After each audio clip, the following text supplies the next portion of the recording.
Graça e paz do Senhor Jesus, queridos irmãos e irmãs, sejam todos muito bem-vindos ao devocional de hoje, aqui no canal Ministério Zoe, vivendo a vontade de Deus.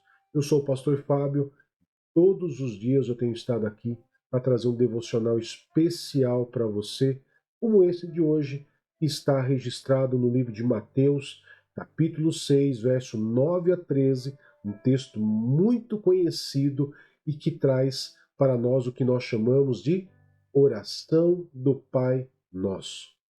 Você sabia que existem segredos por trás dessa oração? Você sabia que aquilo que nós chamamos de oração de Pai Nosso, na verdade, ele não é para ser recitado? Pois é. Eu sei que talvez você, agora que ouviu pela primeira vez, você arregalou os olhos e eu vou trazer essa explicação para você logo após a nossa leitura de Mateus capítulo 6, verso 9 a 13. Nós vamos orar, eu quero orar pela sua vida e depois eu quero trazer 8 pontos importantes, 8 chaves importantes por trás da oração do Pai Nosso. Amém? Você vem comigo? Eu quero primeiramente então orar, é, mostrar para você o texto, né, o nosso texto base, e orar por você logo em seguida.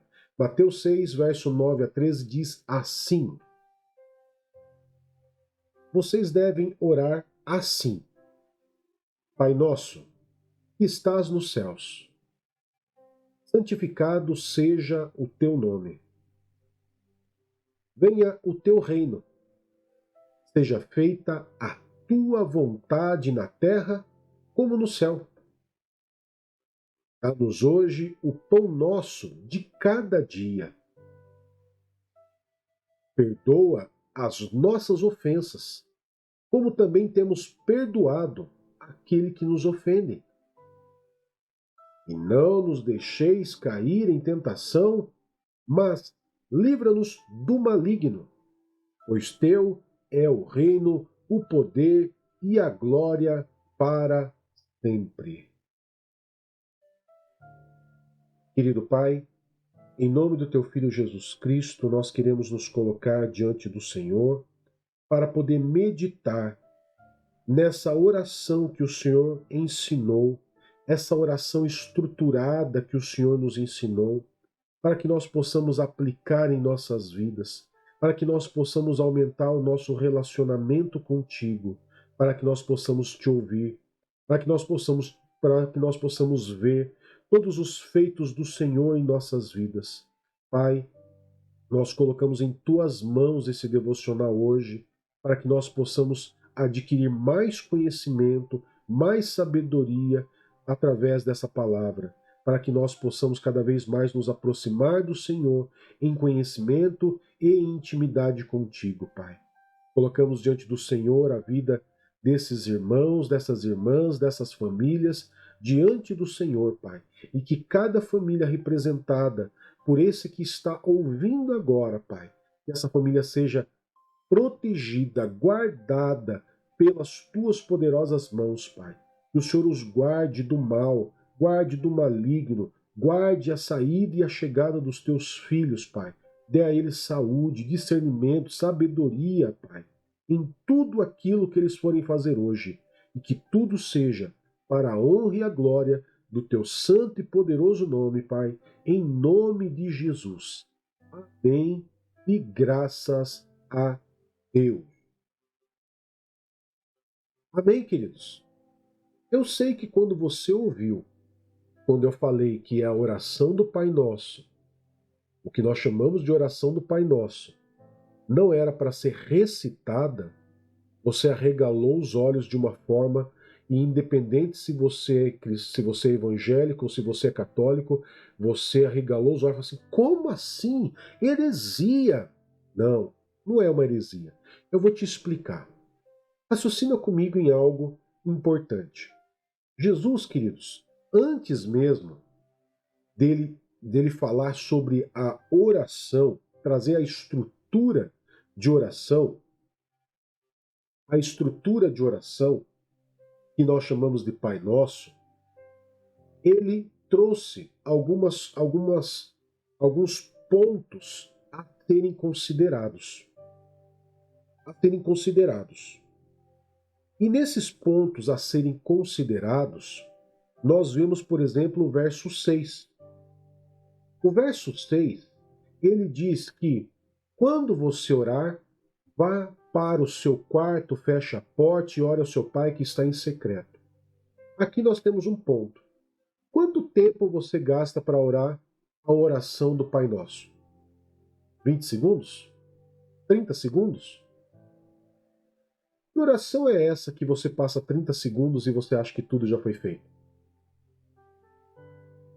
Não é estranho a gente falar que a oração do Pai Nosso é uma oração? Você não acha estranho? Quando a Bíblia, o próprio Jesus, antes de mostrar essa oração, ele fala sobre entre no seu quarto, feche a porta e ore ao seu pai que está em secreto. Mal você encosta a porta, você acabou a oração.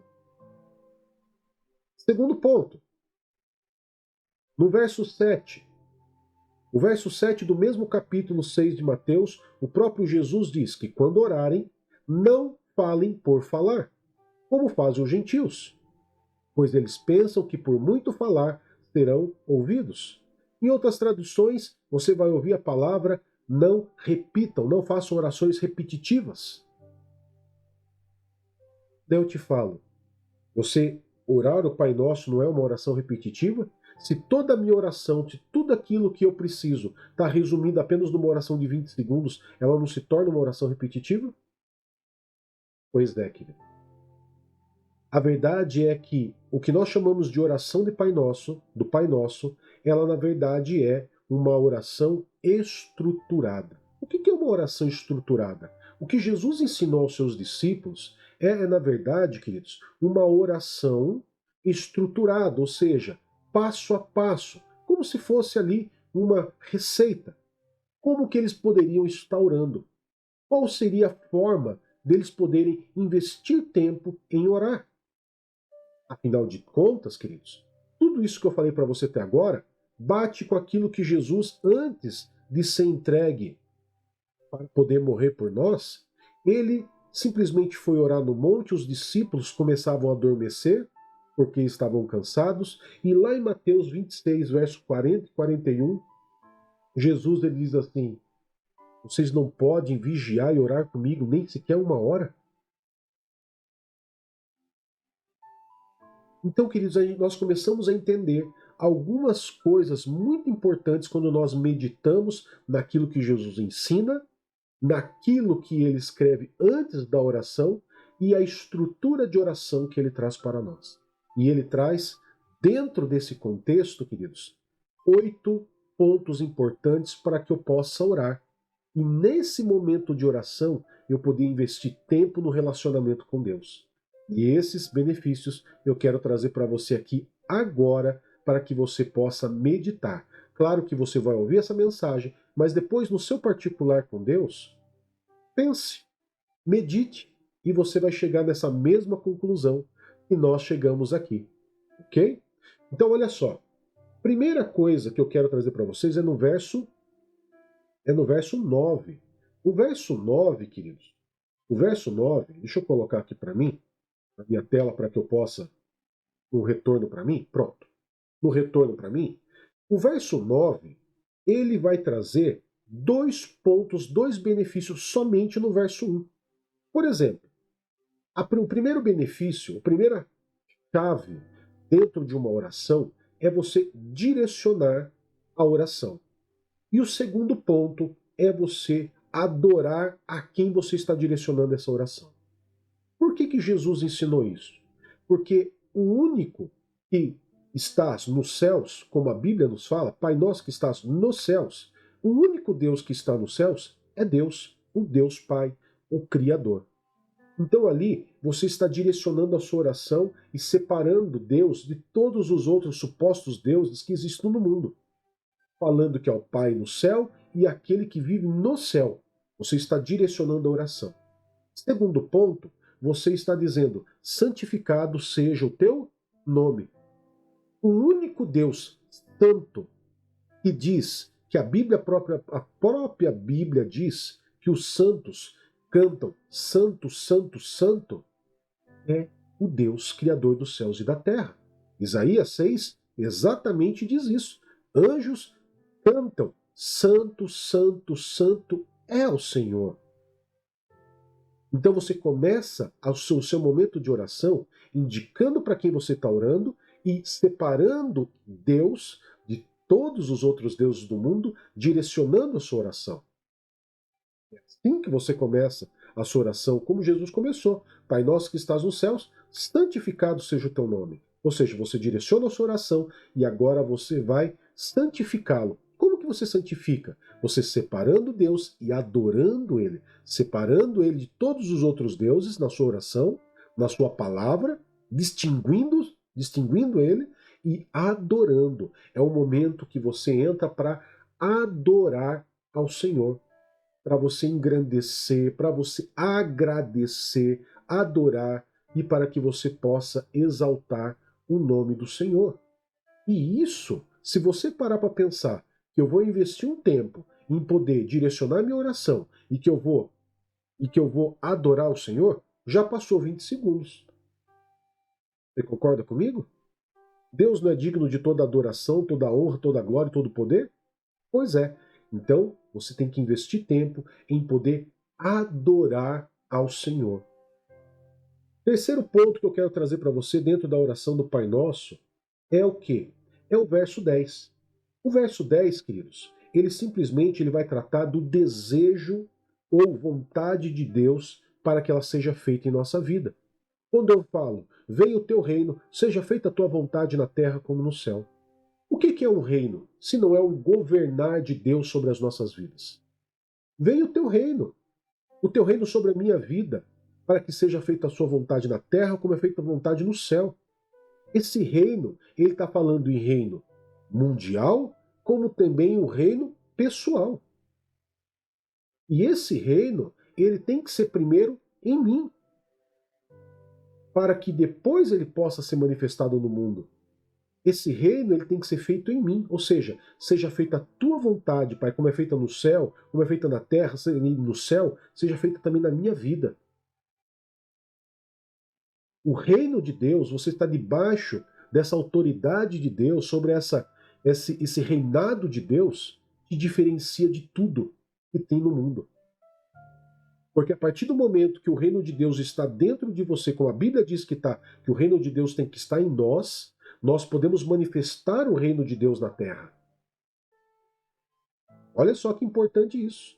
Então eu clamo para que o reino de Deus venha sobre a minha vida, para que ele governe a minha vida, para que toda a vontade de Deus seja feita na minha vida, e daí sim eu manifesto o reino de Deus na terra. Ok? Quarta chave importante é no verso 11. O verso 11, queridos, ele fala sobre o quê? Ele fala agora que embora eu esteja pedindo para Deus, seja feita a tua vontade na terra como é feito nos céus, eu também vou colocar os meus desejos pessoais, as minhas necessidades. A Bíblia nos incentiva a pedir, mas muitos não alcançam porque não pedem. E quando pedem, pedem mal e pedem para interesses errados. Ou seja, muitas vezes aquilo que a pessoa pede em oração, ela não recebe porque ela pede mal e pede fora da vontade de Deus. Mas Deus ele nos incentiva a apresentar as nossas necessidades a Deus conforme as vontades de Deus. E o próprio Jesus ensina que se nós pedimos algo com fé, creia que já o recebeu, porque essa é a vontade de Deus para as nossas vidas. Ok, queridos? Quinta chave, e essa é muito importante, verso 12, eu vou ter duas chaves dentro de um mesmo verso. É o pedido de perdão e a liberação de perdão. São dois pontos totalmente diferentes, que tratam de perdão, mas diferentes. Por quê? Eu peço perdão a Deus. Todos nós queremos ser perdoados pelo Senhor. Todos nós pecamos por pensamentos, palavras, atos e omissões. Todos nós pecamos. Isso é verdadeiro, independente se você é cristão ou não, você é pecador. O cristão, ele pode não ser escravo do pecado, mas ele não deixa de ser pecador. É diferente. Agora, Eu tenho que pedir perdão a Deus me limpando. 1 Pedro, capítulo 1, verso 9, fala que Jesus, ele é suficientemente bom, justo, para perdoar e nos purificar de todo pecado, quando nós confessarmos. Se nós confessarmos nossos pecados, Jesus, ele nos perdoa e nos purifica de toda injustiça. É isso que diz lá. Então nós temos que pedir perdão pelos nossos pecados, que nós cometemos constantemente. Constantemente. Palavras, atos, omissões. Nós cometemos pecados. Como eu disse, nós não somos escravos do pecado, mas nós continuamos sendo pecadores. E a Bíblia também nos diz que se alguém diz que não tem pecado, faz de Deus mentiroso. Então, nós temos que entender que nós somos pecadores, nós temos pecados, nós precisamos pedir perdão, porque o próprio Jesus nos ensina, mas em contrapartida, para que nós venhamos ser perdoados, o verso 12 também diz que nós devemos perdoar o nosso semelhante. Quando termina a oração que nós chamamos de Pai Nosso, essa oração estruturada, no verso 14, o próprio Senhor Jesus, ele diz que se perdoares as transgressões uns dos outros, o Pai Celestial também perdoará vocês. Mas ao contrário também é verdadeiro, que se você não perdoar o seu semelhante, você também não será perdoado. Ou seja, o verso 12, ele tem uma condicional. Eu peço perdão ao Senhor e libero perdão. Se eu não liberar perdão por aquele que me magoou, me ofendeu, me caluniou, mentiu, traiu, não importa o que ele tenha feito, se eu não liberar perdão para ele, Deus também não perdoa os meus pecados, que muitas vezes o meu pecado é desse tamanho, e o pecado daquele irmão que cometeu contra mim é desse tamanhão, eu não tenho meu pecadinho perdoado, porque eu não liberei perdão sobre a vida do meu semelhante. Claro que eu citei aqui um exemplo de pecadinho e pecadão, mas a verdade é que não existe tamanho de pecado. Era só para que você pudesse entender a necessidade de liberar perdão para o seu semelhante, para que você seja perdoado.